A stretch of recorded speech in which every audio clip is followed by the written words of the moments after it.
retour en studio avec mes confrères Abi Alpha Isotou, le patron du journal Le Rendez-vous. Bonjour Abi Alpha. Bonjour confrère, bonjour à la rédaction de Taxi FM aux auditeurs et auditrices. Bonjour Tchénaou Avenyaou.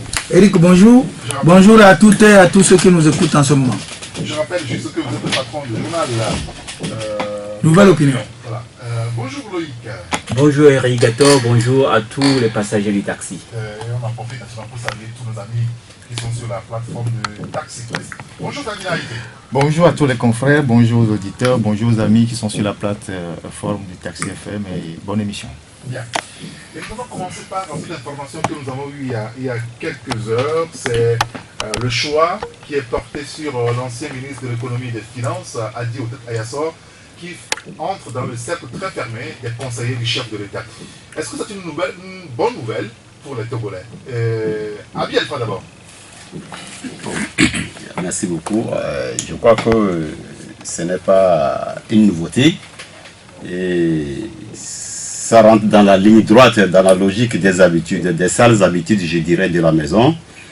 Les sales habitudes de recyclage, on déshabille l'imam, on habille le muezzin, on déshabille le muezzin, on habille le, je ne sais pas, l'homme d'entretien de la mosquée.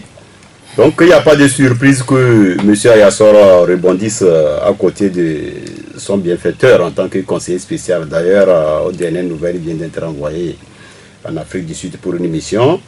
Donc cela vient confirmer, au-delà du fait que les gens pensent que le prince n'a pas de compétences sous la main, au-delà de cet aspect, cela vient confirmer que la plupart des scandales de ce pays, quelques rares sont des scandales qui ne sont pas connus du prince. Donc, qui se ressemblent, s'assemblent. Il y a certaines affinités dont on ne peut pas se passer. Donc, le retour d'Ayassor, moi, ça ne me surprend pas. Ça vient seulement confirmer nos supputations par rapport aux complicités nocives au sommet de l'État. Loïc, qu'est-ce que vous en pensez? Ayassor a récemment débarqué du gouvernement, probablement parce qu'il aurait commis une faute. Et quelques semaines après, on le voit nommé conseiller à la présidence. Est-ce que ça ne pose pas un petit souci au niveau de l'opinion? Oui, bon, il faut dire que tu me prends de court, c'est toi qui me donnes l'information. Je n'ai pas eu le temps de recouper, mais je crois que c'est une information qui est vérifiée. Et Dougo, je me dis, Ayassor a servi longtemps ce pays. Il a fait ce qu'il a pu pour ce pays, en bien comme en mal. Et il a eu surtout à être... à tenir le cordon de la bourse du pays pendant pratiquement 10 ans, ce qui n'est pas rien. Là, il est pratiquement à la retraite. Et Ayassor à la retraite, je crois que le président à un moment a compris qu'il fallait le remplacer, le chef d'État l'a remplacé. Mais qu'on me dise maintenant qu'il est nommé conseiller spécial à la présidence de la République, ça me pose un problème quand je vois le nombre de jeunes qui sont au chômage. Quand je vois le nombre de jeunes qui ont besoin de promotion, qui attendent et qui ne trouvent pas. Je sais. Ayassor peut être consulté, être à la maison, être consulté à mon avis.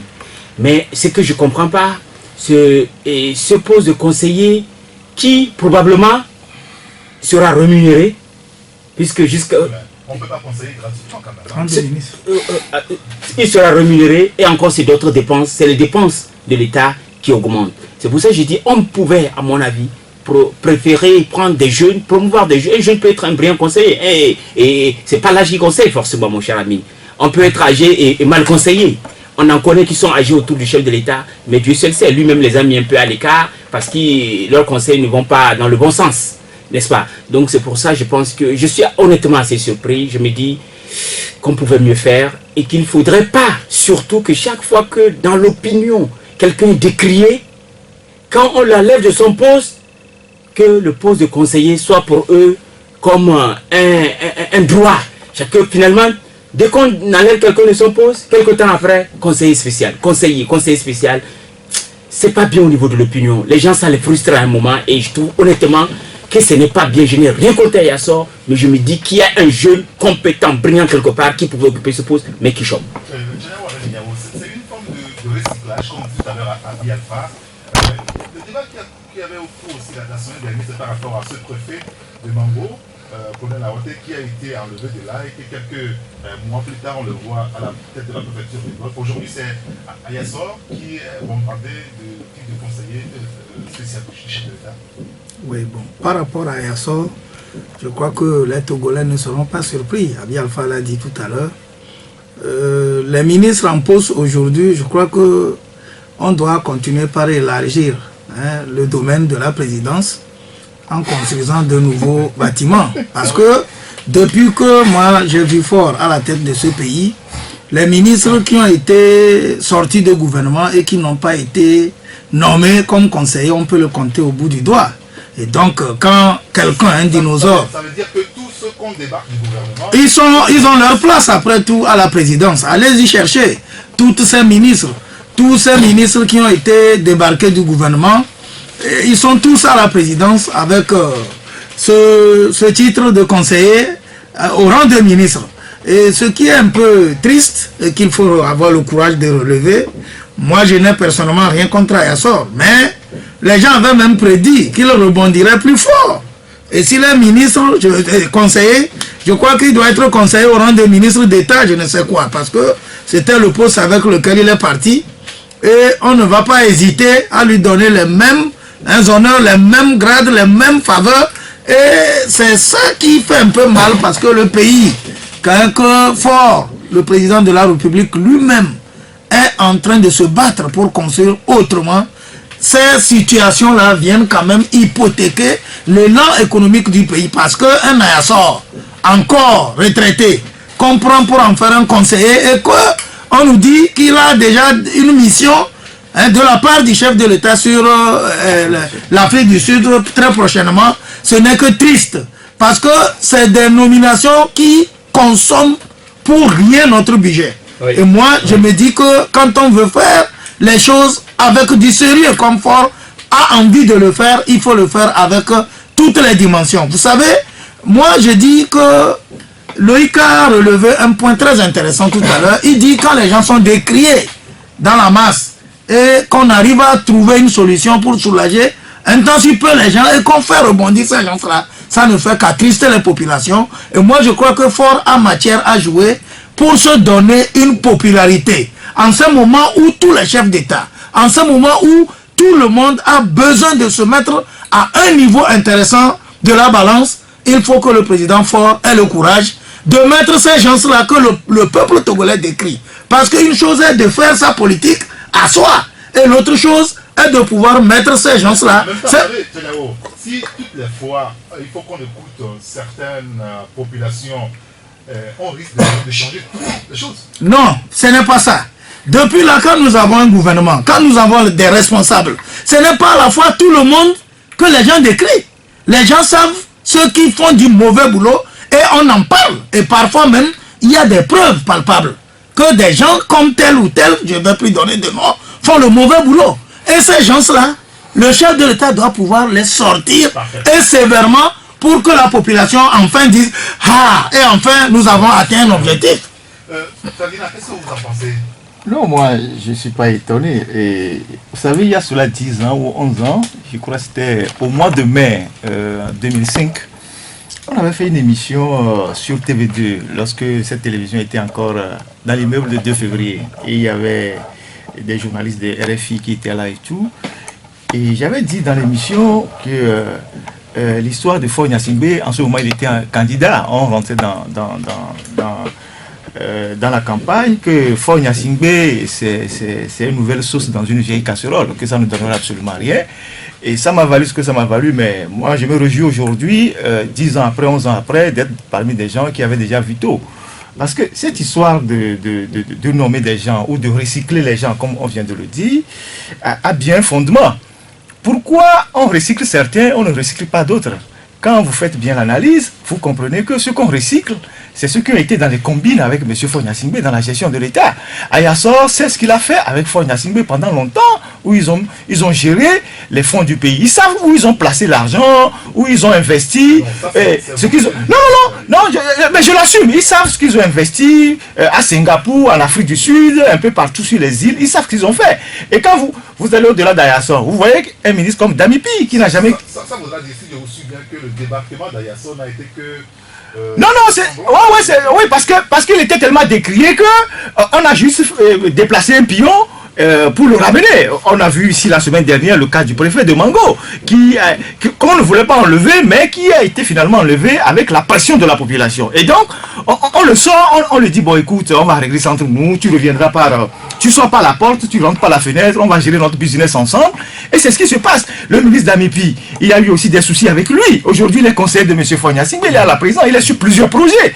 Et il est consultant sur plusieurs projets. Vous voyez, Dédé Awefa, ces jours-ci, c'est à elle qu'on a remis l'organisation du sommet de la Goa qu'on fera ici en août prochain. Et on a arraché les prérogatives de la ministre du Commerce pour la remettre, alors qu'elle n'est pas ministre en fonction. Et ça crée des frictions au gouvernement. Et donc, cette gouvernance est une gouvernance en réalité, excusez-moi le mot, de complicité sur plusieurs choses. Et donc, je ne peux pas extraire ou occulter la responsabilité de celui qui nomme les gens dans cette histoire. Parce que c'est lui qui les nomme, c'est lui qui les recycle. Il sait les combines qu'ils ont fait ensemble pour qu'ils les ramènent. Vous voyez? Et donc, moi je ne suis pas surpris. Le drame dans cette histoire, c'est ce que Loïc a souligné, c'est ce que Tchaniawa a souligné, c'est que des jeunes compétents sont rentrés dans ce pays où on les a fait rentrer pour servir le pays, qui ont fait des grandes universités à l'extérieur, qui ont cru que le pays est en train de prendre un autre chemin, et ces gens-là, ils viennent, on les garde à la présidence, on leur donne des postes insignifiants, ils sont là, ils tournent, et puis ils repartent. Et c'est les mêmes individus. Ayassor, ça fait 10 ans qu'il était ministre quand même.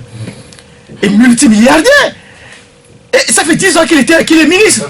Oui, je le dis, je le confirme, parce que... non, c'est pas nous qui comptons son argent, mais on a vu comment il a réalisé les choses un peu partout. On n'en a d'ailleurs même pas encore fini de parler, on en parlera prochainement. Et donc, il y a quelque chose de choquant et de révoltant à voir que ce sont les mêmes qu'on recycle depuis plusieurs années.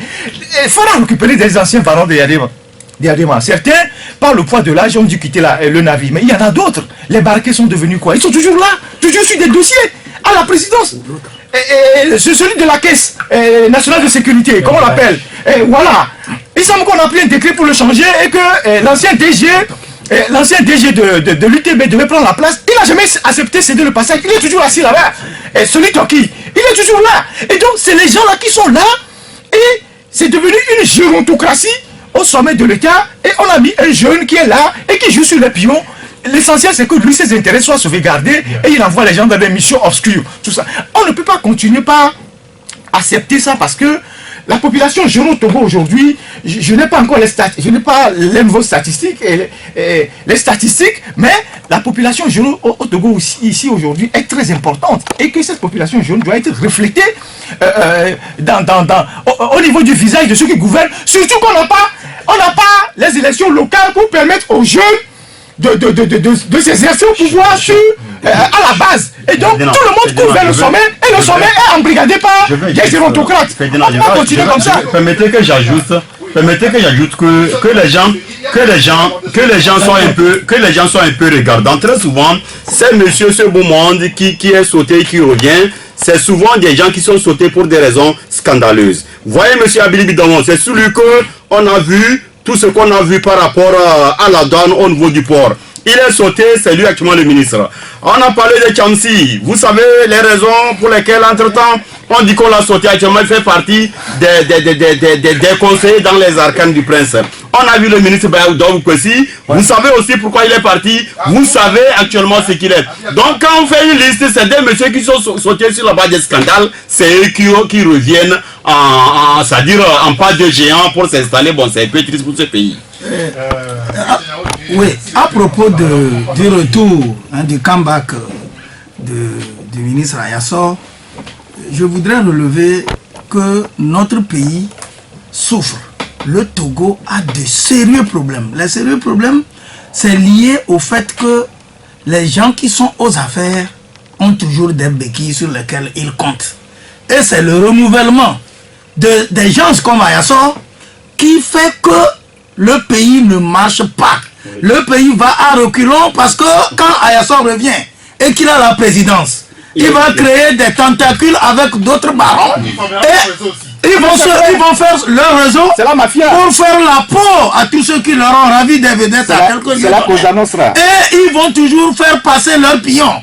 Vous savez, ces gens-là, ils ont des racines, des tentacules dans tous les services de l'administration. Et ils sont maintenant aujourd'hui au sommet. C'est toujours pour préserver les acquis qu'ils se sont donnés. Et c'est ça qui fait que dans tous les coins de l'administration, c'est la frustration. C'est ça qui fait que quand quelqu'un se comporte mal, on n'arrive jamais à corriger cette personne-là. Je reviens toujours sur un fait. Vous trouvez normal qu'un ministre de la République se retrouve devant les élus du peuple et qu'il serve du mensonge, qu'il serve du piment à boire. Je parle de l'histoire femme. Il sert du piment à boire aux députés, à ceux-là qui ont la représentation, la représentativité des populations. Il leur a menti et jusqu'à la fin de l'année que nous clôturons. Non, écoutez, vous savez, je n'aime pas quand nous disons, écoutez, c'est toi qui dois être réaliste. Parce que quand les gens se comportent en bandit, quand je le dis, les gens disent que c'est pas normal. Moi, je sais quel mot il faut employer. Dans une république normale où un ministre va chez les élus du peuple pour mentir et que rien n'est fait et que tout le monde, les populations qui ont suivi en direct le débat sont là et en train d'observer et que quand vous allez sur la route, les riverains continuent par se plaindre. Une route que le chef de l'État personnellement est allé lancer. J'ai dit la dernière fois j'étais à Tchamba, le président Faure Gnassingbé même est allé une deuxième fois pour lancer les travaux du PIDC. Le PIDC s'est salué par les couches les plus profondes du Togo. Et le chef de l'État personnellement va lancer. Et vous trouvez que ceux-là qui sont là pour faire passer les travaux, parce qu'il y a les moyens pour le faire, ils sabotent le travail. Rien ne marche. Une minute. C'est-à-dire que là, vous parlez des ministres que Faure Gnassingbé a nommés. Je voudrais venir à un point. Attendez, non. Excusez-moi, permettez. Vous parlez de Faure Gnassingbé qui a nommé les ministres. Et ces ministres sont rendus coupables des malversations ou le travail qu'on leur a compris, ils ne vont pas jusqu'au bout. C'est la faute au ministre ou la faute finalement à celui-là qui les a nommés, qui ne prend pas finalement de décision. C'est la faute au fait qu'il y a des gens qui protègent. Je dis, le retour d'Ayasso, c'est ça qui me fait dire ça. Tous les ministres là ont des protégés qui vont s'agenouiller, qui vont faire des pieds, des mains chez forts pour qu'on les maintienne. Et moi je crois qu'il faut qu'on trouve une solution. Je crois qu'il faut qu'enfin on trouve une solution pour que quand quelqu'un se comporte mal et que ça frappe la République, qu'on essaie de le mettre là où il doit rester. Il n'y a pas de solution. Je m'allie totalement sur ce que mon ami Arimiao a dit. Vous savez, nous on aime ce pays. On aime tellement ce pays que nous ne sommes pas prêts à accepter ou à cautionner ce qui est mauvais. Mais tant qu'une action est bonne, on va aussi la dire. Nous sommes dans cette logique, nous. On n'est pas là pour noircir tout ce qui est bien fait ou ce qui est mauvais. Non. Mais des cas comme ce qu'on est en train de discuter là, c'est des choses, honnêtement, à ne pas faire. Sur ce coup, le chef de l'État a été mal conseillé. Sur ce coup, c'est une erreur. En politique, ça arrive, les erreurs. On ne peut pas, quand un ministre est décrié comme autant par toute la population, il n'y a pas eu un seul ministre au Togo qui a été décrié et dont le département a fait réjouir autant les Togolais. C'était Ayasso. Vous avez fait... Non, tu as fait le tour dans l'administration togolaise. Et voilà ce que monsieur, on le ramène comme conseiller. Ça frustre les gens. Ça frustre. Quand surtout à côté, il y a des jeunes à la présidence là-bas, qui sont revenus en sacrifier et leur boulot. Ils sont revenus pour travailler parce qu'ils croient à la politique du chef de l'État. Mais ils sont dans un garage. Ils n'évoluent pas. Second aspect, le côté que Ayrim a soulevé, qui sont les tentacules. Si Ayasso, avec tout ce qu'il a comme réseau dans ce pays, il a été enlevé de son poste, on était tous contents. Et voilà ce monsieur, on le ramène comme conseiller spécial. S'il te plaît, conseiller spécial. Ça veut dire que quoi? Ce monsieur encore, on lui ouvre la vanne pour faire ses affaires. Parce que s'il prend ce téléphone pour appeler qui que ce soit, il est... Est-ce que Faure Gnassingbé est hors de tout ça? Non, là n'est pas la question. Nous sommes en train de dénoncer cette dénomination, ou bien de dire que cette nomination n'est pas bien. Pour lui, chef de l'État, et pour le pays. Et pour finir, Arim parlait des ministres impopulaires. Je vais les appeler les ministres impopulaires. Et nous, en Flambeau de l'Avocat, nous avons écrit que Ford doit se débarrasser des ministres impopulaires il y a quelques mois. C'est très important. Parce qu'ils sont nombreux, ou bien il y en a quelques-uns comme ça autour de lui, qui, un, ne lui font pas du bien, deux, ne le servent pas, et trois, ne font pas du bien au peuple togolais. Quand un ministre est désavoué, on ne le nomme pas. On ne le nomme même pas au gouvernement. C'est pour ça dans des pays à démocratie assez avancée, et même dans des pays comme le Sénégal et consorts, vous savez, pour nommer des ministres, on doit d'abord juger ta popularité. On jauge. C'est pour ça qu'il y a 1 an ou 2 ans, il y a 2 ans, quand Macky Sall, avant les dernières législatives au Sénégal, a envoyé tous les ministres étaient partis aux législatives, même la première ministre. Et quand madame, la première ministre à l'époque avait échoué, elle a quitté immédiatement la primature. Ici, c'est 2 ministres qui ne peuvent même pas être élus chez eux à la maison, qui sont nommés. À la maison. Oui, c'est-à-dire à la maison, on ne va pas les élire dans leur propre famille. Mais ce sont eux qu'on nomme. Ce n'est pas bien pour l'image du chef de l'État. Parce que le chef de l'État a besoin de gens qui sont assez bien vus par la population pour ses actions. Moi, je vais juste rebondir, parce que ça m'amuse un peu la gymnastique qu'on fait pour mettre Ford Gnassingbé au-delà de tout ça, pour dire que non, à la fin, c'est Ford qui nomme, c'est lui qui dégage, c'est lui qui est le premier responsable. C'est lui. On ne peut pas me dire dans ce pays qu'il y a des groupes de pression sur M. Ford Gnassingbé. Non. Ford Gnassingbé a pris le pouvoir 2 ans. Après, il y a eu un peu de tâtonnement. Après 2007 et 2008, il s'est assis. Et il enlève qui il veut quand il veut, même jusqu'aux militaires. Personne ne bronche. C'est lui qui a la totalité du pouvoir.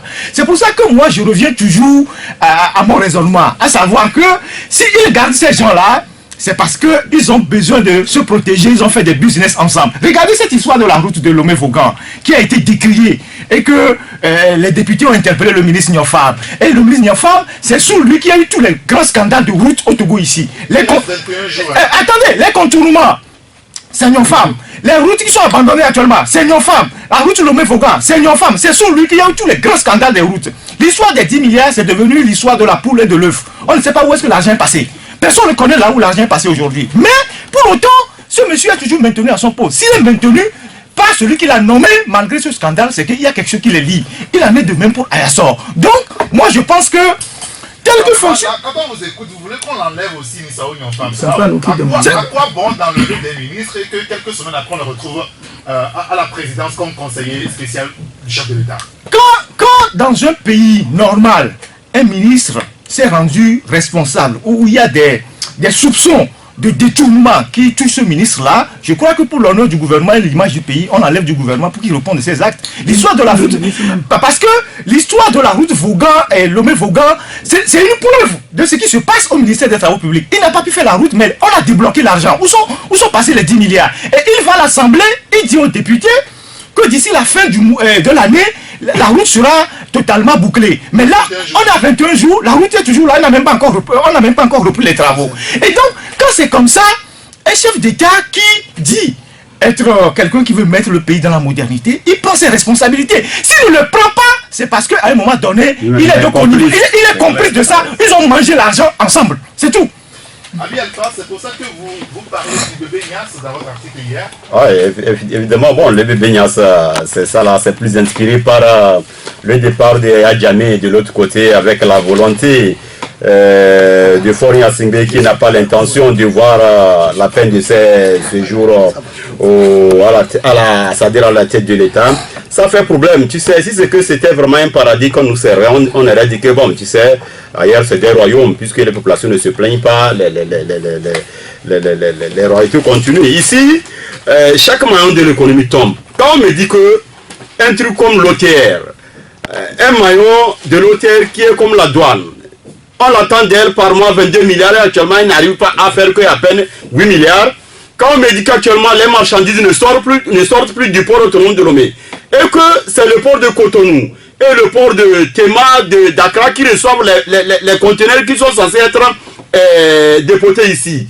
À partir de ces marchandises qui sont venues dans les ports voisins, les gens vont dans l'intérieur comme s'ils vont vendre dans les autres pays de l'intérieur du continent et ils rentrent au Togo par Sinkassé. pour venir vendre à l'intérieur du Togo. Ça fait problème. Ça veut dire que les gens viennent vendre sans même verser un seul rond à la douane. C'est normal qu'on attende de cette douane 22 milliards et qu'elle n'arrive à faire qu'à peine 8 milliards. Quand on me dit que les gens sont obligés d'hypothéquer des immeubles publics pour faire des prêts, ça fait problème. Avant-hier, j'ai rigolé en disant que dans mes écrits que si le Togo était un établissement commercial, Foria Single devait déjà mettre la clé sur le paillasson, il devait déjà déposer un bilan, déclarer faillite. Malheureusement, ici on n'est pas devant ces cas de figure, c'est un pays, on se dit qu'un pays ne coule pas parce que c'est une continuité, tout ça là. Au nom de cet argument, les gens continuent par servir de n'importe quoi aux gens. Quand on parle actuellement sur le plan politique des réformes qui peinent toujours à venir, ça veut dire que le presse n'a même pas l'intention de prévoir la limitation de sa volonté au sommet de l'État. Alors que tout récemment, il était dans le syndicat des chefs d'État opposés à la limitation des mandats avec Yahya Jammeh. Yahya Jammeh est en train de partir.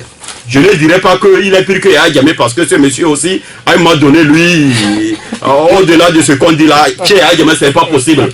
Chez lui là-bas, il a cloué le bec à tous les journalistes.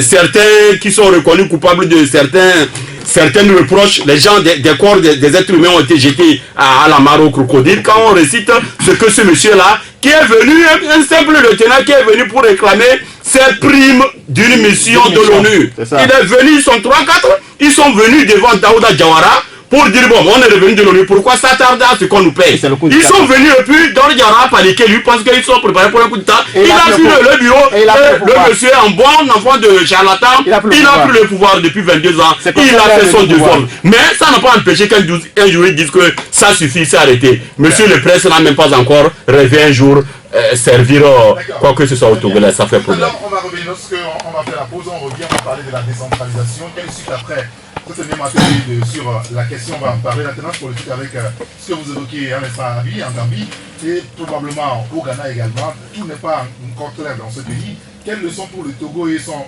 opposition? Fonia Singbe, une curiosité comme le confrère, l'alternative, l'intégration materne. On évoquera également la question sur l'éducation au Togo avec la grève des enseignants. Le mouvement touche Lomé. Quelle solution finalement? Et puis, si on a un peu de temps, on pourra rebondir sur l'affaire des problèmes fonciers, je vais dire, au Togo. Face à l'insécurité foncière, quelle approche de solution, comme a écrit ce matin le confrère Togo Réveil. Messieurs, merci beaucoup. On marque la pause, on se retrouve juste derrière. De Taxi Presse avec Abi Alpha Isotou, le patron du journal Le Rendez-vous, Loïc Lossom, le patron du journal Le Flambeau des démocrates, Ferdinand Haïté, le patron du journal L'Alternative, et Tchaniao Abenyaou, le patron du journal Nouvelle Opinion. On va maintenant parler de l'éducation au Togo. Ça fait plusieurs semaines que les enseignants ou certains syndicats sont en mouvement de grève sans véritablement qu'ils soient entendus par le gouvernement togolais. Depuis quelques jours, à l'intérieur du pays, les élèves sont dans la rue pour réclamer leurs professeurs. Et depuis hier, le phénomène a touché Lomé. On a annoncé une rencontre avec le ministre de l'enseignement primaire et secondaire hier. Des points d'accord et des points de désaccord. Voilà ce qu'on peut retenir de la rencontre entre le ministre en charge de l'enseignement primaire et secondaire et la coordination des syndicats grévistes, on va le dire ici. Le point de la rencontre ici avec Acha Atou, le porte-parole de la coordination. Je mets au téléphone avec donc et les discussions ont été menées point par point sur la plupart des points. On tendait vers une entente, mais sur le point que nous considérons comme très important, on n'a pas encore trouvé une solution pouvant nous permettre à nous, notre niveau, de convaincre les camarades à reprendre les programmes de la société.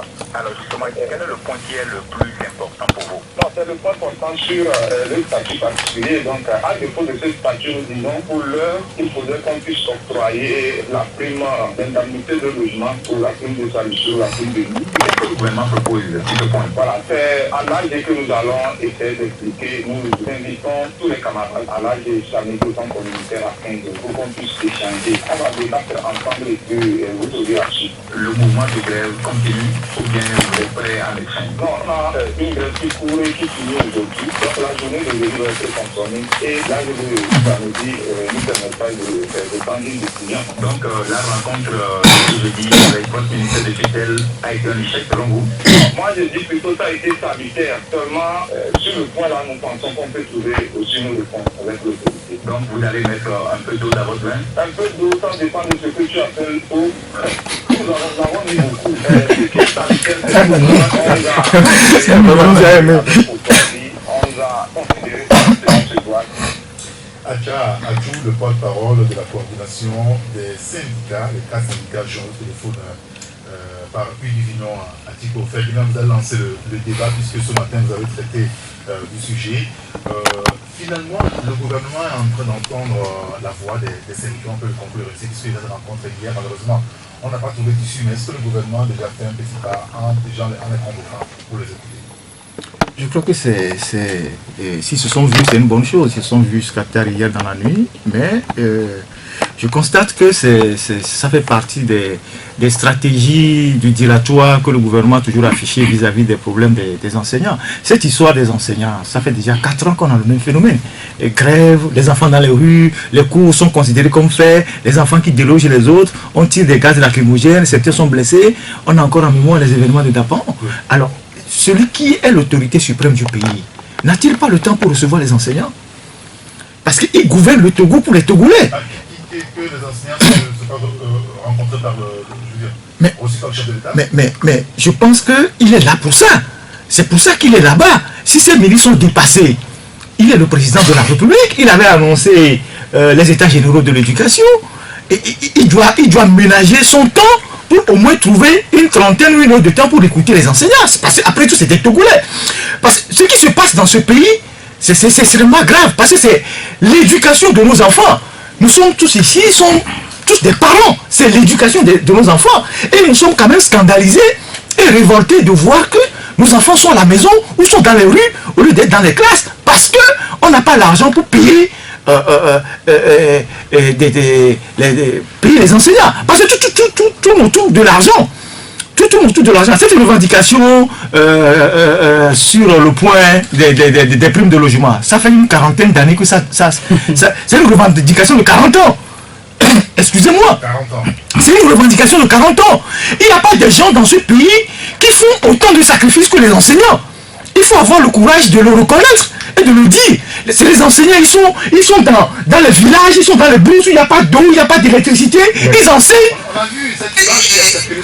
Oui, ils enseignent. Et parfois, c'est le chef canton qui leur donne des signes à manger et tout. Donc, on ne peut pas continuer comme ça. Surtout que le Togo a de l'argent. Moi, je reviens toujours à la bonne gestion des fonds disponibles. Et c'est la question que je me suis posée ce matin quand on a parlé au téléphone. Je dis à l'heure où nous sommes, est-ce que la priorité pour le Togo aujourd'hui, c'est d'acheter des hélicoptères ou c'est de dégager de l'argent, 2 milliards, pour régler le problème des enseignants? Vous voyez? Et donc, moi, je ne peux pas comprendre qu'on laisse les enseignants dans cet état-là, et donc l'avenir de nos enfants, et on met de l'argent dans des trucs qui ne sont pas urgents. Donc, moi, je pense que fondamentalement, il faut que le président de la République, nous sommes en fin d'année, un homme qui a dans sa main le destin de ce pays, convoque les enseignants, qui leur demande ce qui se passe, et qu'ensemble, ils discutent et qu'ils trouvent une solution.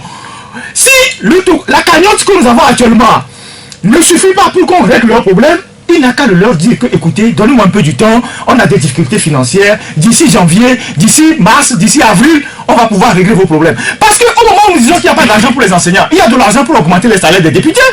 Les ministres vont voir leur salaire augmenter en janvier de l'année prochaine. C'est annoncé? Oui, c'est dans le budget, il faut lire. Les ministres vont gagner désormais 2 millions. Donc quand ils augmentent leur salaire, ils ont les primes, mais les citoyens n'ont droit à rien. Mais c'est pas possible. Merci beaucoup, Ferdinand. Loïc Lawson, en fait. Non, mais tu sais, oui, mais Eric, tu sais, le problème des enseignants, c'est un vieux problème. Mais autant le gouvernement a fait des efforts, comme souvent le gouvernement lui-même le dit, oui. Et les enseignants aussi à un moment ou à un autre ils le reconnaissent. Il y a eu des efforts qui ont été faits de gauche à droite. Mais le problème étant ce qu'il est, c'est-à-dire grand, immense. Il y a certaines revendications qui sont là depuis, sur lesquelles on ne bouge pas. Et c'est les mêmes revendications si tu te rappelles, il y a un an, c'est de ces mêmes revendications qui sont revenues. Ce qui est malheureux et triste. Ce n'est pas normal. Donc, moi, je pense qu'au moins si on ne veut pas des enseignants ou on ne pense pas aux enseignants, il faut penser aux enfants. Ah, aux enfants. Mais oui, ils sont la relève de demain. Aucun pays ne peut se développer sans une éducation assez sérieuse. Et c'est pas quand les enfants seront dans les rues que l'éducation sera bonne. Les cours seront bâclés. Ce qui se passe, c'est moi pour moi de sauver au moins les enfants. Parce que les enseignants, qu'on le veut ou non, ils font des sacrifices. Et ce sont eux qui fabriquent le président de la République, le ministre, le député et que sais-je encore. Mais pourtant, ils sont les mal logés. Ce sont eux qui souffrent le plus. Ce sont eux qui manquent de tout. Quand même, un enseignant a besoin de vivre au moins décemment, à défaut de vivre, et dans le luxe, qu'il vive décemment. Ils demandent même pas et les enseignants, Dieu seul sait, quand à la récréation, un enseignant se retrouve à manger de l'arachide. De l'arachide, je viens. Voilà, l'enseignant se retrouve à manger de l'arachide que l'élève lui a payé. Parce qu'il n'a pas les moyens de payer. Il dit à l'élève, est-ce que tu peux me payer? Est-ce que ça c'est normal? Ce n'est pas normal. Nos enseignants souffrent énormément. Nous les côtoyons. Nous les côtoyons. Nous vivons avec eux. C'est nos frères. Ils sont dans le... Nous savons. Et puis, je vais te dire, Eric, tu imagines, nous sommes tous des parents d'élèves ici. Ouais. Nos enfants passent plus de temps avec les enseignants là qu'avec nous. Ça veut dire que l'éducation de nos enfants est dans leurs mains en grande partie. Tu comprends? Un enseignant affamé était dangereux, comme dit quelqu'un, pour en face des enfants, des enseignants, des élèves. Toi, tu vois ton enfant, nous ici on voit les enfants peut-être que le soir, à partir de 18 h. Et pour combien d'heures? 3 heures maximum, l'enfant dort le lendemain, il part à l'école, il est dans la main d'un enseignant. C'est lui qui l'éduque, c'est lui qui lui parle de tout. Mais si l'enseignant n'est pas dans la peau, dans les conditions nécessaires, mais non, ça c'est bienvenue la catastrophe. L'enfant ne sera pas bien éduqué. Par de grâce, si tu vois dans les budgets des grandes puissances ou bien des pays développés et même des pays émergents, l'éducation et la santé, c'est toujours le plus haut. Mais nous, ce n'est pas le cas. Bien. Il faut que ça change. Alors, comme le canard indépendant l'a écrit ce matin, et si le gouvernement sauve les élèves? Voilà. On ne peut pas écouter les enseignants, au moins qu'on écoute les élèves qui réclament leur professeur. Ça veut dire la même chose quand même. Abi Alpha. Oui, merci beaucoup. Sans vouloir être pessimiste, je vais partir d'un exemple pour dire que ce que ça ne va pas partout, il faut que les gens réfléchissent autrement parce que personne n'est forcé de gérer un pays. Gérer un pays, c'est s'engager pour le faire. Et quand vous vous engagez, ce qu'on attend de vous des résultats. Je donne un exemple très simple. La dernière fois, notre parution d'hier avait titré comme quoi scandale à la SNPT depuis 2014, donc ça fait 3 ans aujourd'hui. Le poumon de l'économie, la SNPT, n'a pas versé un seul rond au budget national. Ça fait problème. Et comment on gère ça? Lors de cette séance, on a invité le tout-puissant DG Kézié Michel, qui n'a pas fini de s'acheter sur le budget de cette structure-là, des voitures de luxe. On l'a invité devant les parlementaires, on l'a interrogé. Depuis 2014, on n'a rien vu de votre structure au budget. Il dit non, il verse. Heureusement que le directeur du budget national, du Trésor, était là, et que le ministre des Finances était là, il disait non, ils n'ont rien vu. Depuis 2014, vous n'avez rien versé. Et ça fait problème là, ça fait scandale. Donc, j'ai vraiment cru en cette information parce qu'il y a un adage qui dit que quand la crabe te dit que le poisson ronfle, le crabe te dit que le poisson ronfle, il ne faut jamais nier. Ils sont tous dans l'eau. Quand c'est au Parlement, et que...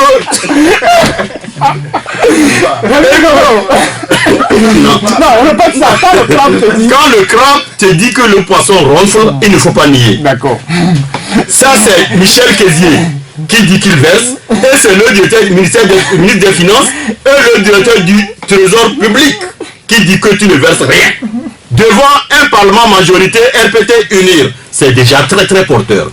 Donc ça veut dire que dans tous les maillons qui sont censés amener quelque chose, rien ne marche. Tout de suite, avant qu'on aille au mi-temps, à la mi-temps, je vous ai fait un peu le satire de la santé de l'OTR, quand il dit l'OTR dit les deux régies financières, les impôts et la douane. Donc, quand c'est comme ça et qu'on est devant des situations, c'est-à-dire du genre besoin des enseignants, des besoins que vous ne... Tu sais ce qui se passe?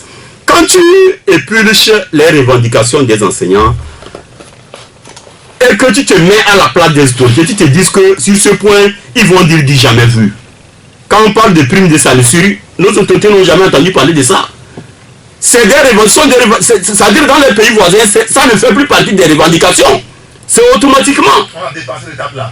Exactement, la craie, tout le temps quand le... Ça fait même que, à cause de ça, même la tendance est d'abandonner un peu la craie pour adopter les tableaux avec les marqueurs pour éviter que tout le temps l'enseignant qui pense toute sa vie devant un tableau, devant un groupe d'élèves, soit un jour, c'est-à-dire abattu par un cancer à cause de la poussière de la craie, dont on ne connaît même pas trop les origines. Donc, quand tu prends ce point-là de prime de salissure, là, les gens vont dire c'est quoi encore ça là?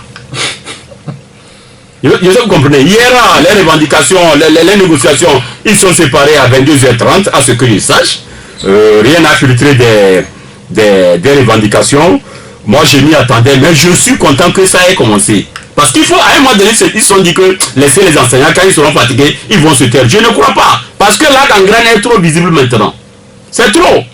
Qu'on dise que quelqu'un est contractuel à vue, c'est-à-dire à vie, il est fait pour faire ça comme du métayage, comme une jeune dame que tu emploies comme femme de ménage chez toi, le jour où tu veux, tu l'as dit, basta, ça suffit. Jusqu'à quand on va traiter les enseignants de cette façon? Merci beaucoup à Bianfa. Oui, Tchaniaou Arignao sur ce sujet des enseignants.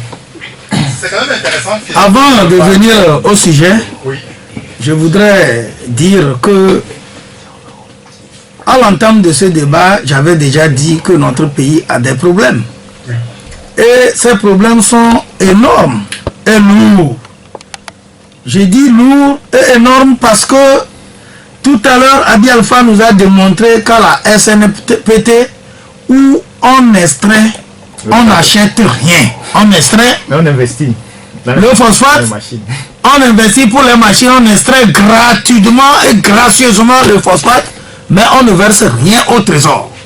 Et au niveau de l'Assemblée, ceux qui ont en charge cette boîte, le contrôle, sont venus dire qu'ils versent de l'argent au trésor, et ceux qui ont la charge de recevoir l'argent, et qui tiennent le budget et l'économie du Togo disent qu'ils n'ont rien reçu.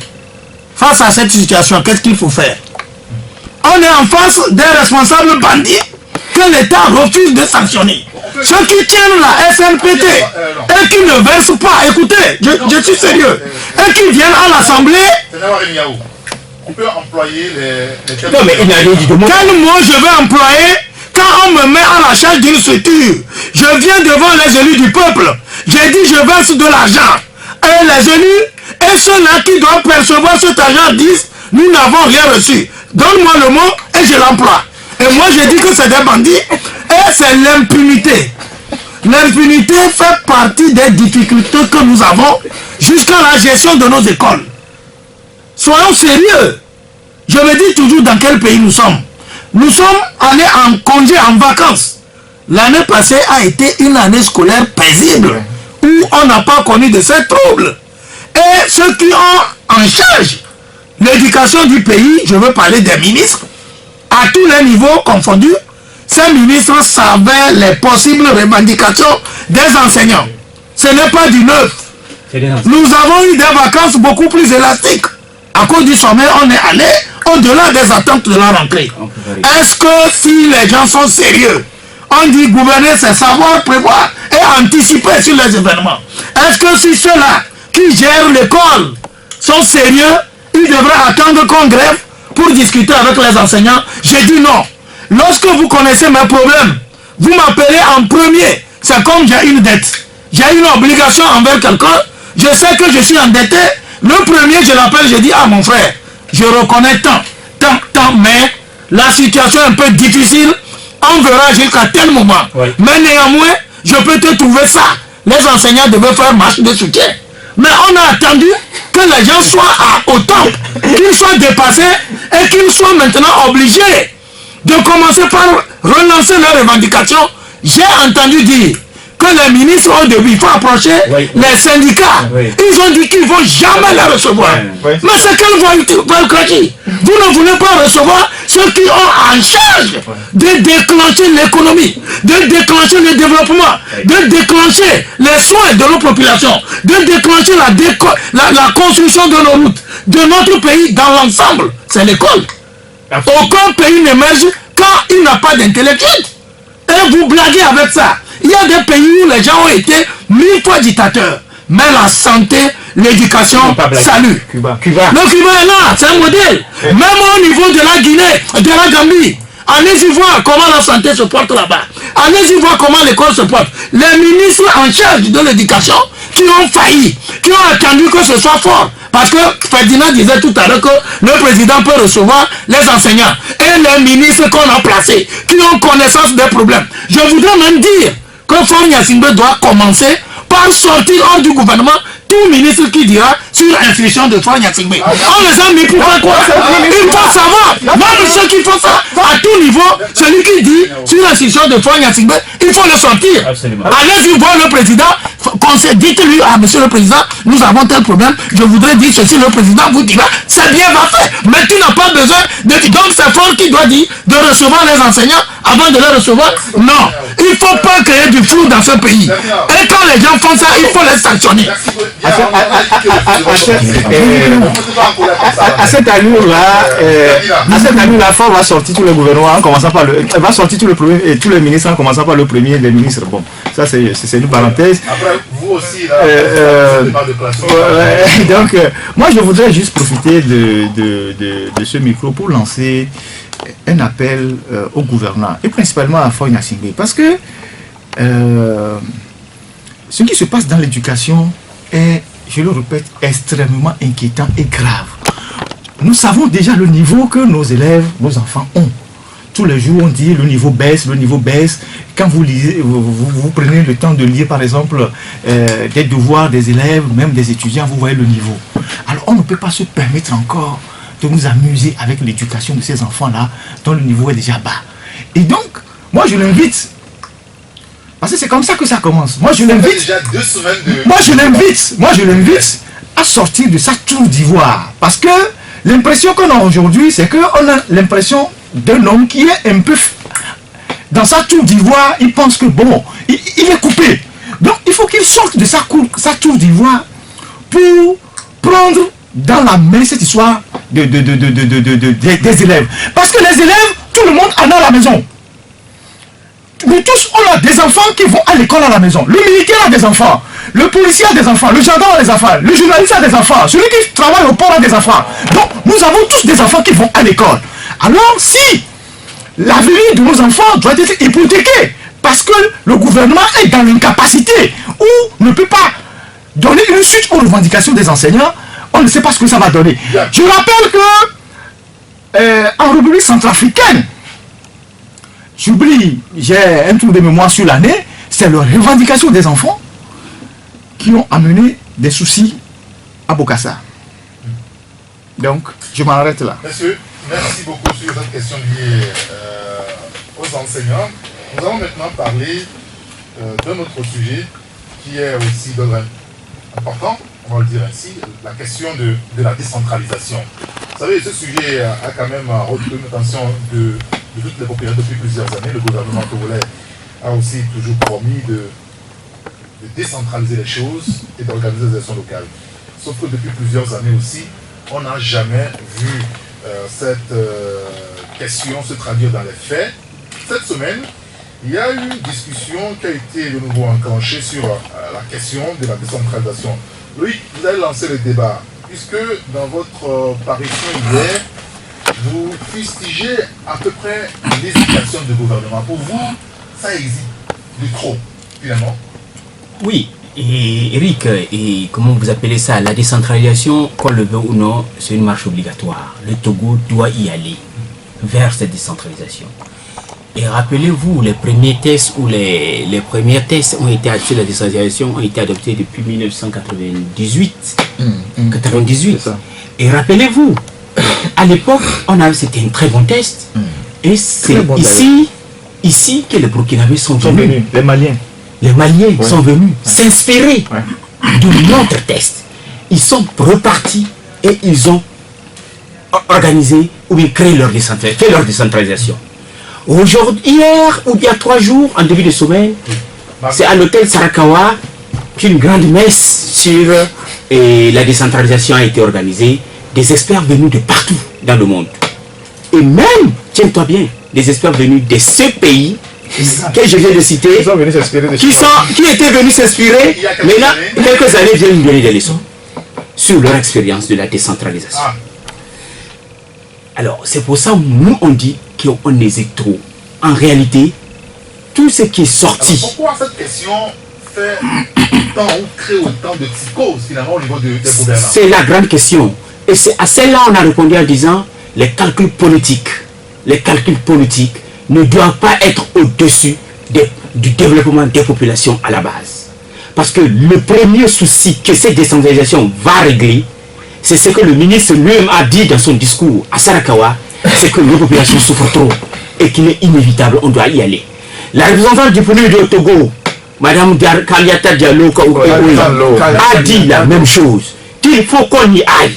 Parce que les problèmes des citoyens togolais... Ce discours, on l'écoute depuis plusieurs années. Justement, maintenant, voilà, les discours sont là. C'est pour ça que nous disons justement qu'on hésite trop. C'est comme qu'on a peur de quelque chose. C'est comme si ces transactions dérangent certaines personnes. Alors qu'en réalité, elle viendra régler les problèmes des populations. C'est pourquoi les gouvernants sont élus. Tu comprends? Donc, au jour tel que les choses se passent, on ne peut pas échapper. Et autant, hier je demandais aux experts à la fin, à deux experts qui étaient, bon, maintenant qu'est-ce qui a été décidé? Il dit, ah, c'est un très bon test qui est sorti, un très bon test, bon, c'est pour quand? Il me dit, dans 15 ou 18 mois. Ok, moi je ne suis pas précis, mais je me dis, dans 15-18 mois, il ne faudrait pas qu'on se retrouve dans ce même pays pour dire maintenant, un nouveau atelier, pour encore parler de la décentralisation. On les a connus, les ateliers, on les a multipliés d'ailleurs. Merci beaucoup Loïka. Abi Alpha, avant de donner la parole à Tenao, Abi Alpha, quel est votre avis sur ce sujet? La question de la décentralisation. Ce matin, nous avons jeté un coup d'œil dans le journal Forum de la semaine. Notre confrère nous dit que les élections locales pourraient intervenir d'ici fin 2018. Ouais, je crois que si je dois me résumer, c'est juste pour dire que tout part de la mauvaise volonté politique. On ne peut pas le dire autrement. Tu sais, je vous donne toujours ici l'exemple de la ville de Cape Town, dont le budget de la maire de la ville est plus colossal que le budget de notre pays. Ça veut dire que la décentralisation... Pardon? Ils sont plus nombreux que nous. La ville de Cape Town, plus nombreux que les bombes. Ce n'est pas quand même une raison pour que la 6e ville, bien la 7e ville d'un pays qui se dit aussi pays comme vous, que quand même ils sont obligés pour la mairie quand même entre vous, ce soit le jour et la nuit. Donc c'est pour vous dire que ailleurs c'est vraiment un grand levier pour bâtir la cité. Tu sais, moi je connais beaucoup de villes au Togo ici qui avaient des partenariats avec certaines villes européennes. Mais ces partenariats sont coupés parce que les maires ne sont pas élus, les représentants sont là parce que c'est l'autorité politique qui a voulu. Les milieux où la tradition de la démocratie ancrée ne peut pas continuer par encourager ça. Au nom de ça, beaucoup de villes ont tourné le dos au partenariat ville-ville avec le Togo. Tu sais, les gens pensent que quand ils décentralisent, ça dilue leur pouvoir parce que leur souci, c'est de tout centraliser à leur niveau. Tout de suite, on est en train de se plaindre des ministres qui ne peuvent pas prononcer une phrase sans se référer au chef de l'État. Donc, les gens pensent que c'est en centrant tout aux mains d'une seule personne. Un pouvoir tout puissant, c'est au nom de ça qu'ils peuvent se perpétuer. Je ne crois pas. Moi, je suis de ceux qui ne commencent pas à penser que là où notre pays est arrivé là, tout ce que les gens revendiquent, par exemple, les réformes et autres, vous savez d'où on vient, où est-ce qu'on en est. La dernière fois, j'ai entendu Awanana qui se plaignait de ne pas avoir de moyens pour faire son travail. Je m'en réjouis parce que je fais partie, tu te rappelles, ne me regarde pas. Tu te rappelles que j'ai dit sur tes antennes à fréquence et que je souhaite que la dame là n'ait pas les moyens pour faire son travail au H-Crown. Et je crois que le temps, Dieu merci, Dieu est en train d'exaucer mes prières parce que c'est de l'argent inutile. Quand on fait la politique de l'autruche, on quitte ici, on se pose ici. On quitte là-bas, on se pose. Juste pour l'oiseau le vent. On fait ça politique. Juste pour enfariner l'adversaire parce qu'on se dit qu'on a de la force. Jusqu'à quand on va avoir de la force? Actuellement, quand on parle des enseignants, permettez que je fasse un feedback. Il y a 5 enfants qui sont hospitalisés. 1 en réanimation. 4 dans un état grave. 5 enfants. Peut-être que dedans, il y a un enfant des militaires. Les militaires qui ont dû gâter les gaz pour envoyer les gaz pour que ces enfants se blessent. Mais jusqu'où vous pensez que le régime là va continuer sans lui-même prendre une balle dans les pieds? En tout cas, moi je me réjouis. Je sais que le Togo est déjà devenu actuellement comme un ordinateur viruseux. Les virus, ce sont nos autorités. L'ordinateur est planté. La population qui veut manipuler pour utiliser l'outil informatique ne peut plus l'utiliser. On va voir jusqu'où ils iront. Qu'est-ce qu'on fait à ce moment? Ah mais ça ne peut pas aller très loin, ça c'est clair. Ça ne peut pas aller très loin. Merci beaucoup, Abialfa. Oui, bon, par rapport à la décentralisation, mes prédécesseurs l'ont dit, il n'y a aucun pays aujourd'hui qui peut se mettre en marge de cette décentralisation. Vous savez que le Togo a rompu avec cette tradition il y a au moins 21 ou 22 ans où on n'a plus de local. 30 ans. 30 ans pratiquement. Et donc ce qui fait que le pays, sur le plan développement, au niveau de nos préfectures, au niveau de nos grandes villes, tout va à tâtonnement. Et quand on a la conscience qu'on veut aller, qu'on veut retourner à ce concept, et qu'on va de séminaire en séminaire, d'atelier en atelier, ici j'interpelle la classe politique. Parce qu'il ne faut pas attendre qu'on donne beaucoup plus pour s'approprier le terrain et avancer. La dernière fois, c'est le gouvernement qui a fait tenir cet atelier-là et vous avez vu tous les beaux discours qui en sont sortis. Pendant ce temps, qu'est-ce que l'opposition qui est là est en train de faire? Il faut saisir. Puisque notre pays... Est-ce que l'opposition a un rôle concret? Écoute, je vais te dire, je vais te répondre, je sais de quoi je parle. À partir du moment où on sait que c'est une politique de l'autruche, comme Abialfa le dit, que c'est des séminaires, c'est des ateliers qu'on ouvre, on referme, et le moment venu, comme Loïc l'a dit, il va y avoir encore d'autres ateliers qui vont s'ouvrir dès lors qu'on a ouvert celui-là.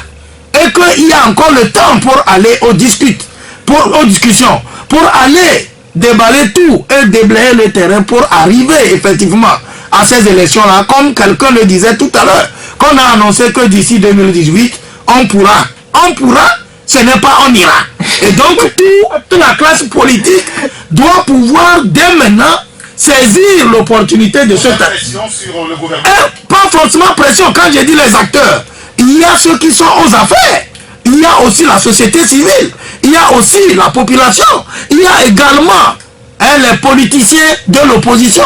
Et tout ce monde doit pouvoir s'appuyer sur l'essentiel et avancer pour que les choses puissent aller et qu'on puisse aller aux élections effectivement. Sinon, nous allons toujours tourner autour du pot et rien ne se fera finalement. Loïc, vous voulez ajouter un mot à cette question? Non, la décentralisation, Eric, c'est juste pour ajouter que c'est un passage obligé. On doit prendre aussi, tu sais, on se plaint qu'il y a et tout à l'heure en début d'émission, qu'il y a des conseillers assez âgés, des ministres assez vieux, tout ça. Et même au sein de l'opposition, c'est comme ça. Quand tu prends les partis politiques, c'est toujours les mêmes, tout ça. Alors qu'avec la décentralisation, tu verras, les jeunes vont émerger. Les jeunes, la jeunesse va émerger. Des jeunes de 20 ans, 25 ans vont occuper des postes de conseillers, de maires. Et c'est comme ça qu'ils vont apprendre à gérer les choses, la chose publique. La classe politique.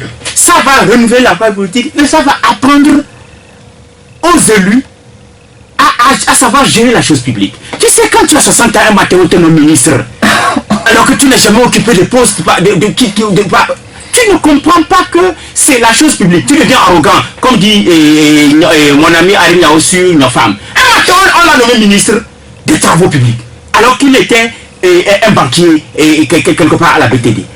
Quelqu'un comme ça croit que ça lui revient de droit. Il ne sait pas qu'il est là pour servir les Togolais. Tu comprends? Il n'a pas gravi les échelons normalement. Il a brûlé les étapes. quand tu vois les grands politiques, et c'est comme ça aussi qu'on apprend à faire de la politique, quand tu vois un peu partout dans les pays développés, on passe toujours par... C'est des escaliers, il faut monter tout doucement avant d'en arriver. Mais ici, on se lève un matin, on te bombarde, d'abord tu te bombardes chef de parti politique, un matin tu te réveilles, tu te bombardes, et on te bombarde ministre, ça ne peut, c'est comme ça les gens... Comment sortir d'ici, on nomme Loïc ministre sans aucune expérience.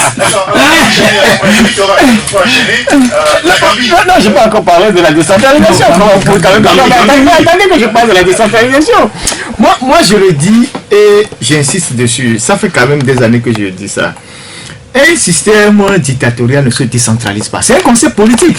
Et Abil a dit, on ne peut pas décentraliser un système de ce genre. C'est pas ce refus systématique d'organiser les élections locales qu'on apprécie la nature du régime qui tient le Togo.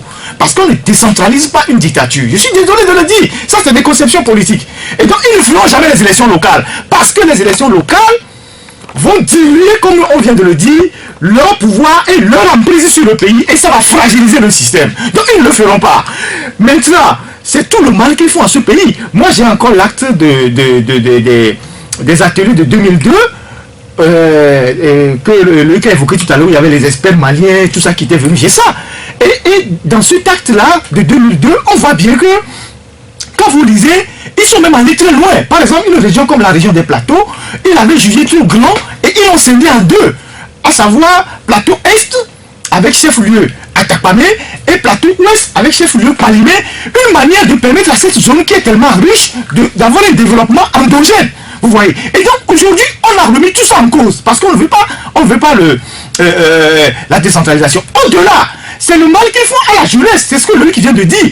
Vous imaginez combien d'emplois et la communalisation du pays va créer, c'est-à-dire que lorsqu'on va créer une commune, par exemple, je ne sais pas, une nouvelle ville, par exemple, Agné, ou je ne sais pas, ou Nantier, ou la ville de Wahala, par exemple, on aura besoin de quoi? On aura besoin d'un géomètre, on aura besoin d'un comptable, on aura besoin des gens pour collecter les impôts, on aura besoin de maçons.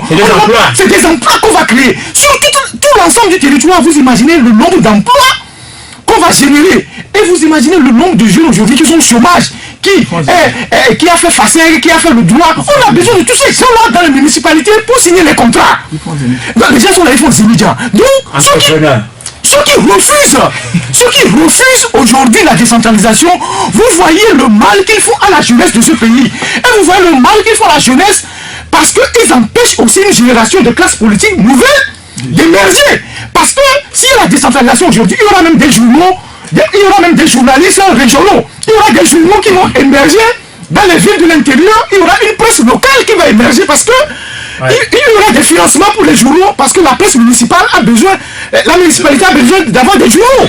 Voilà. Et donc vous imaginez le mal qu'on fait à ce pays-là. Et donc moi je pense que les dirigeants de ce pays doivent arrêter l'arrogance, doivent arrêter leur... Je ne sais pas. Et cette façon pour eux de refuser systématiquement le développement de ce pays en refusant la décentralisation. Je voudrais qu'on place juste un mot sur l'alternance politique aussi intervenue en Gambie et probablement au Ghana puisque les choses ne sont pas encore précises de ce côté-là. Et quelles leçons le Togo peut-il tirer finalement de ce qui s'est passé en Gambie? Le Togo, dans son ensemble, la classe politique de l'opposition de Koumès et Fort Yassine aujourd'hui aussi, que personne qualifie d'une curiosité. Voilà, vous avez curiosité. Terminant, vous prenez la parole sur la Gambie. Sur la Gambie, d'abord c'est une bonne nouvelle parce que le Togo et la Gambie étaient devenus les points noirs de l'espace CEDEAO. Vous vous rappelez à cette réunion sur la limitation du mandat, le Togo et la Gambie qui s'étaient opposés. Et finalement, Yahya Jammeh a dû céder et a dû lever le pied parce que on ne sait pas véritablement quel Dieu l'a inspiré, mais on sait qu'il a mis la plupart des opposants en prison. Il avait mis tous les opposants qui devaient le défier en prison. Et celui de qui le coup devait venir, il ne l'a pas vu, puisque en Gambie, il y avait 4 candidats, et il y a une petite coalition qui s'est formée autour de celui qui vient de gagner, et les choses se sont passées. Il était tenté d'étouffer la proclamation des résultats en appelant le président de la commission électorale qui lui a dit, mais que moi j'ai 80 ans, je n'ai rien à foutre, vous pouvez me tuer, mais moi je donne les résultats. À cet âge-là, c'est pas à cet âge-là qu'on se laisse intimider. Et il a donné les résultats. Maintenant, ce vent qui vient de la Gambie est une alerte que certains doivent analyser, parce que quand on fait de la politique, le changement dans un pays ne vient pas seulement du pays, de l'intérieur du pays. Le changement dans un pays vient de plusieurs facteurs. Il y a des facteurs internes et il y a des facteurs externes. Et parfois même les facteurs externes précipitent même le changement à l'intérieur que les facteurs internes. Donc, ceux qui sont des analystes politiques doivent comprendre le message que la Gambie envoie aujourd'hui à l'Afrique. Et donc moi je pense que pour l'ensemble de la classe politique, il faut tirer des leçons. Il faut tirer des leçons, ceux qui sont au pouvoir, comme ceux qui sont au sein de l'opposition. Je ne vais pas perdre le temps là-dessus, parce que si on avait du temps, on devait rentrer dans les détails, mais je crois que on doit tirer les leçons de part et d'autre. Et c'est important. Quelles leçons vous pensez que la classe politique peut finalement tirer de ce scrutin qui va passer au Cameroun? D'abord, il faut commencer par féliciter, saluer le courage que le président Yahya Jammeh a eu, la hauteur qu'il a prise en acceptant le verdict des urnes au moment où le monde entier s'y attendait pour peu. Mais rapidement, quand vous revenez dans l'espace CEDEAO, vous allez constater que c'est effectivement la Gambie et le Togo qui étaient les seuls au carreau par rapport aux questions que nous connaissons, celle de la limitation des mandats. Mais je voudrais rappeler ici que chaque pays a son histoire et chaque pays a ses réalités. Et qu'on ne peut immédiatement rapprocher certaines réalités dans notre pays, les transporter, les faire vivre dans d'autres. Et nous sommes restés dans ce pays et nous avons beaucoup d'âge. On a connu beaucoup d'événements où chaque fois, quand il y a une situation qui se produit d'ailleurs, les gens commencent par jubiler chez nous que voilà, ça s'est passé ici, ça va arriver. Laisse-moi le temps. Et nous avons vu quand Kabila père a fait partie Mobutu. À l'époque, là, nous étions encore à Lomé ici, quand les gens commençaient par crier que Kabila va arriver à Lomé. Kabila. Après, il y a eu beaucoup de phénomènes d'autres pays que les Togolais ne se contentent que de jubiler. Récemment, nous avons vu ce qui s'est passé à Ouaga, où tout le monde s'attelait à dire que oui, que ça va arriver bientôt. Après Ouaga, c'est Lomé. Non. Je crois que la politique, c'est une marche. Il y a un adage, je vais un peu emprunter le terme d'adage Adi Alpha qui dit: quand tu restes assis sans rien faire, tu resteras là.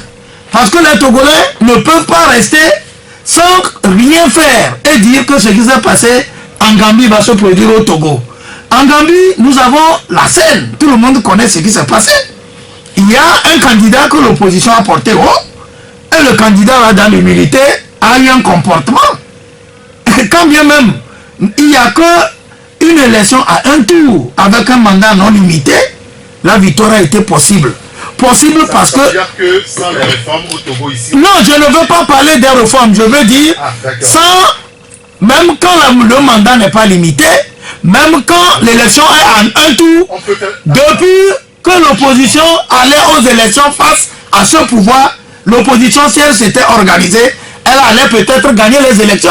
Et je ne veux pas non plus dire... C'est pas une question d'organisation. Non, c'est une question d'organisation. Parce que quand... En Gambie, ils sont 4. Tu sais le score. Écoutez, sur le score du troisième. Écoutez, il y a 17%. Oui, là, écoutez. Le troisième candidat a eu 17%. Ça veut dire quoi? Ça veut dire qu'en réalité, si les conditions sont transparentes, c'est le peuple qui choisit le gagnant. L'opposition n'a pas besoin de faire une coalition. Au Ghana, ils sont combien actuellement? Ils sont 7 candidats. Mais il y a un qui est en train d'émerger au premier tour. Ça veut dire que cette histoire d'union de l'opposition, de présenter un candidat unique, ce n'est pas en réalité vrai quand les conditions d'organisation des élections sont transparentes. En Gambie, ils sont 4 candidats, mais c'est l'autre qui a gagné parce qu'en réalité, les conditions étaient transparentes. Ferdinand, moi je vais juste... J'avais la parole. Non, le temps. Ferdinand m'a arraché la parole. Moi je vais dire... Non, Abi Alpha, s'il te plaît. moi je crois que au Togo, si les gens s'organisent bien, ils peuvent faire face à un pouvoir tel qu'il est et faire de sérieuses choses. Et quand on me dit que ce n'est pas forcément cela, Alors là, je suis un peu désolé, parce que pour moi, l'opposition ne s'organise pas. On ne doit pas acclamer, parce que la Gambie, après l'alternance, on reste dans nos lauréats d'or, et on dit que voilà, c'est le tour du Togo. C'est pourquoi je dis qu'une élection, elle se prépare. Merci. Je vais insister sur deux petits points pour terminer. Ouais, juste pour vous dire que nous connaissons l'histoire de ce pays. Ça fait que le fait que Yaya Jammeh ait reconnu sa victoire pour une élection qu'il a organisée, alors que la tendance en Afrique, c'est qu'on n'organise pas une élection pour la perdre, c'est déjà un gros coup de chapeau. Maintenant, si on revient au pays, il faut dire aux autorités que le changement fait du bien toujours partout. Connaissant l'histoire du Togo, si ce n'est pas grâce au changement, Faure Gnassingbé ne serait pas là où il est. C'est grâce au changement que le blanc est parti, il a laissé le pays au noir. Grâce au changement que Olympia a laissé la place à Yadema et Yadema à Faure. Et quand tu construis le paradis, s'il vous plaît, quand tu construis un paradis pour quelqu'un, il ne peut l'apprécier que le jour où il sera dans le paradis d'un autre. Actuellement, qu'est-ce qui empêche aux autorités de laisser quelqu'un d'autre essayer voir et qu'on compare deux choses pour savoir leur valeur d'hier? C'est triste, ils sont en train d'enfarmer tout le monde. Actuellement, quelle tendance? La tendance c'est que on prend de court toute l'opposition, on donne l'argent aux uns pour créer leur parti, des partis pirates, on invite d'autres ouvertement pour venir manger à la soupe, d'autres on les réduit au silence et finalement on n'a personne ensemble devant, mais le jour où ça pète là, tu n'as personne pour être l'interlocuteur et tu seras pris. C'est ce qui est arrivé à Blaise Compaoré. Moi je crois que la question de l'organisation de l'opposition, elle existe, mais je pense que l'histoire de candidat unique pour gagner une élection, c'est un faux problème. Et ça se fait voir aujourd'hui. Et n'oubliez pas que... n'oubliez pas aussi que les peuples ont raison de se réjouir. Les peuples qui luttent pour la démocratie ont des raisons de se réjouir lorsqu'un dictateur tombe quelque part. C'est une création naturelle. Alors, Sedina, dans votre journal ce matin, on va finir là-dessus. Vous évoquez dans la loi de finances le collectif budgétaire 2017. Comment le gouvernement pense en écriture l'achat de 4 hélicoptères fantômes? Ça existe ou c'est faux? Non, ça, bon, on en parlera. Je crois que moi j'ai le micro pour annoncer une conférence qu'on tient ce week-end, ce samedi à 9h, qui touche la pauvreté et la question de l'immigration avec... Voilà, avec des universitaires. Je serai de ce panel c'est l'association les rameaux de JC qui organise cette conférence au Centre de recherche pour le développement en Afrique tropicale et qui est situé sur l'avenue Accueilli, 6e rue après la pharmacie Yembla. Donc les universitaires, les étudiants, tous ceux qui sont sur les questions de développement sont invités. Aujourd'hui, le problème d'immigration est un problème fondamental. Faut-il partir à l'aventure pour aller mourir dans le désert ou dans la mer, ou rester au pays pour affronter les questions qui sont les nôtres? Je crois que c'est un débat, un carrefour d'échange demain à 9h. Monsieur, merci beaucoup d'être venu pour le débat.